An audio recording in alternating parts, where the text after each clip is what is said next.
Olá a todos, uma excelente manhã, tarde ou noite, conforme o horário que você estiver assistindo esse vídeo. Que Deus abençoe vocês, muita luz, muita paz.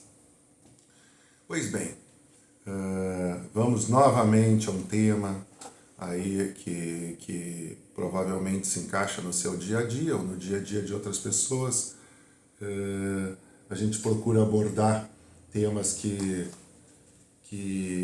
tenham bastante repercussão, assim, para tentar ajudar as pessoas a um entendimento jurídico, assim, numa linguagem muito fácil, tentando sempre diminuir o juridiquês, né? Porque de vez em quando a gente larga alguma coisinha no juridiquês, que são aquelas palavras jurídicas que às vezes, mesmo que você entenda ela sendo difícil, ela somada a várias outras palavras também jurídicas fazem com que você às vezes não consiga compreender aquilo que o jurista tá falando, né?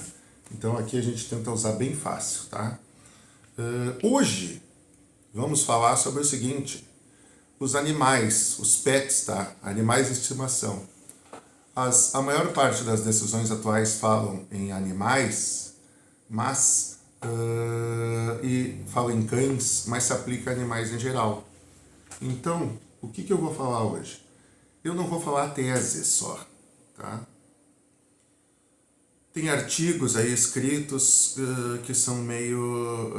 eles são unilaterais, assim, eles falam uma posição só, tá?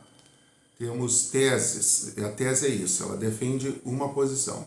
Eu vou aqui falar mais de uma posição e vou também dizer um pouco daquilo que eu acho, né? Mas fato é que há uma grande mudança na sociedade e o animal, hoje em dia, ele recebe muito mais afeto, as pessoas estão muito mais afeiçoadas e eu não tenho dúvida alguma que seria injusto, numa separação de um casal, que um ficasse com o bichinho e não deixasse o outro ver mais. Eu que começou a entender já faz algum tempo o nosso direito, os nossos tribunais começaram a entender nesse sentido, mas não é uníssono, não é assim, ó, não são todos que estão com esse entendimento. Pois bem, aqui, ó, vou dizer para vocês que hoje tem decisões no sentido de guarda de animais, tá? E visitação, inclusive de alimentos, pagamento de pensão alimentícia, vamos dizer, para cães, porque não para outros bichos, né? O direito ele age com uma certa inteligência, ele não é matemático, ele precisa adequar. E essa adequação traz muitas vezes muita coisa boa, tá?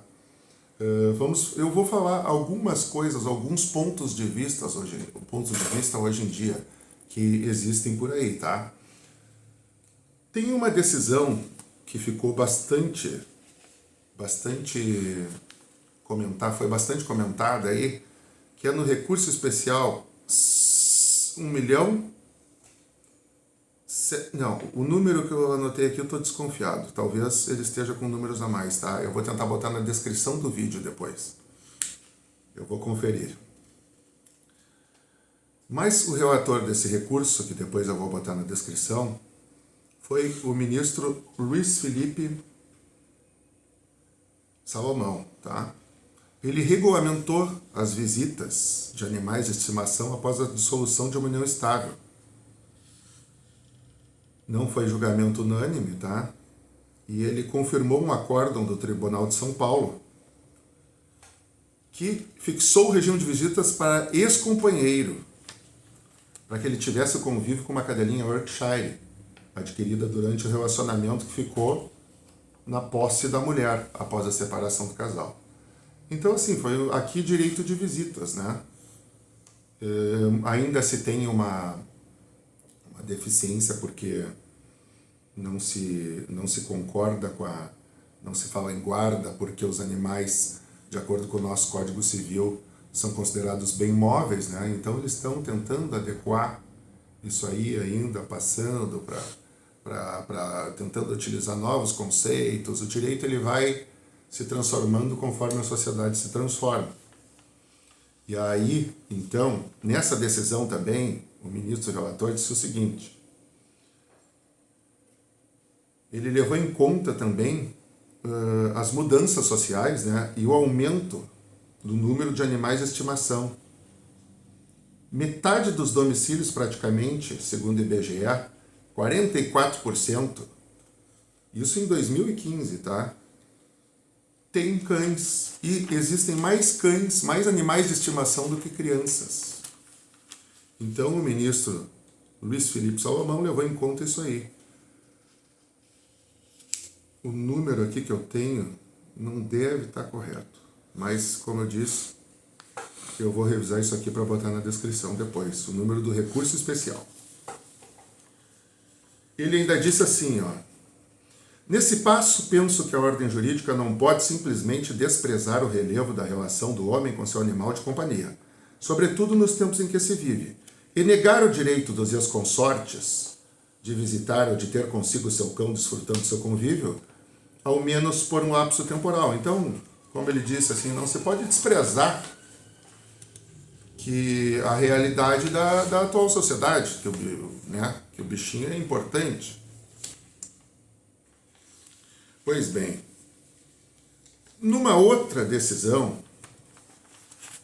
de Minas Gerais, quarta vara civil, juiz Rodrigo de Carvalho Assunção, ele definiu, ele disse, ele condenou o ex-cônjuge a custear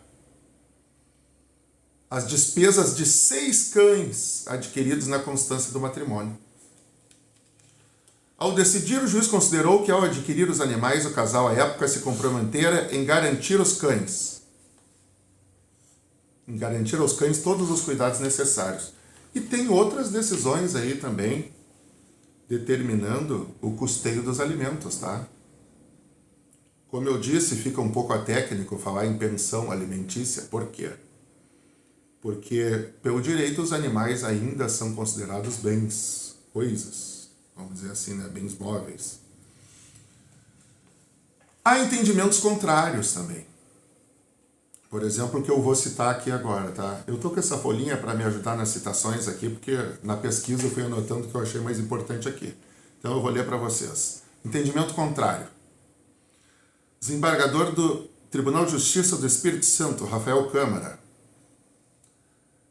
ele citou na decisão dele, voto da ministra Maria Isabel Galotti, do STJ, no sentido de que é inadequada a regulamentação de guardas e visitas de menores para disciplinar questões correlatas afetas aos animais de estimação.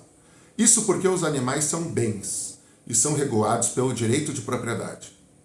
Artigo 82 do Código Civil. Esclareceu ainda que a guarda compartilhada de animais de estimação é tema que demanda a atuação concreta do legislador. Então, esse posicionamento do desembargador aí, ele diz que enquanto não houver lei que regule a matéria, não se pode aplicar um entendimento diferente daquele que o nosso código regulamenta, né? Que ele diz que os animais são bens.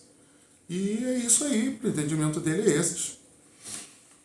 Mas, né, como eu disse a vocês, o meu entendimento é diferente. Eu acho que o direito não pode dormir tem um direito que diz que um ditado, né? Que o direito não socorre aos que dormem, mas também, em contrapartida, a gente pode dizer que o direito não pode dormir. Por quê? Porque as leis são criadas conforme evolui a sociedade. Então, a gente negar o apego, por exemplo, tem muitos idosos e crianças doentes que se apegam a seus cachorrinhos e imagina se separar essas pessoas, seria cortar uma relação de uma amizade muito grande, muitas vezes. Por isso o legislador já está atento e tem E tem vários projetos de lei, alguns, não vários, tem alguns tramitando aí, para que se regulamente a guarda, a visitação de animais, nesse sentido, né? Inclusive teve uma manifestação, enunciado 11, do Instituto Brasileiro de Direito de Família, no seguinte sentido: na ação destinada a dissolver o casamento ou a união estável, pode o juiz disciplinar a custódia compartilhada do animal de estimação do casal. Então vejam que eles tentam ser técnicos, né? Não falar em guarda, falar em custódia compartilhada, né? Vamos pegar um caso prático aí. Ah, doutor, o que eu faço? Eu me separei, me divorciei, ou terminei minha união estável, a gente tinha um animalzinho junto, o que eu faço? Faça aquilo que resta fazer. Se a pessoa da qual você se separou não está permitindo a sua visitação ao animal ou alguma coisa do tipo, vai restar o ingresso na justiça e aí o seu advogado vai procurar convencer o julgador, juntando jurisprudência e o que for mais importante, né, que ele julgar, que vai ajudar a convencer esse magistrado, esse juiz, de que você merece ter ao menos o direito de visitação, né? Se hoje em dia já há jurisprudência, já há decisões no sentido de que é devida a pensão alimentícia, as visitações são justas, corretas, devem ser deferidas a quem de direito necessitar. Então, procure o seu advogado e entre com a respectiva ação, com a respectiva demanda. Primeiro tente um acordo, por óbvio. Agora, se a pessoa for totalmente irredutível, busque seus direitos, né? Então, a princípio é isso por hoje. É um resumo, um quadro comparativo. Como eu disse, não é uma tese, porque você encontra outros artigos de pessoas dizendo só que sim ou só que não. Então, eu tentei misturar e trazer um pouquinho das visões que tem e das possibilidades, né? Desejo que tenham muita luz. Curta, por favor. Se inscreva e que a sua vida seja muito abençoada.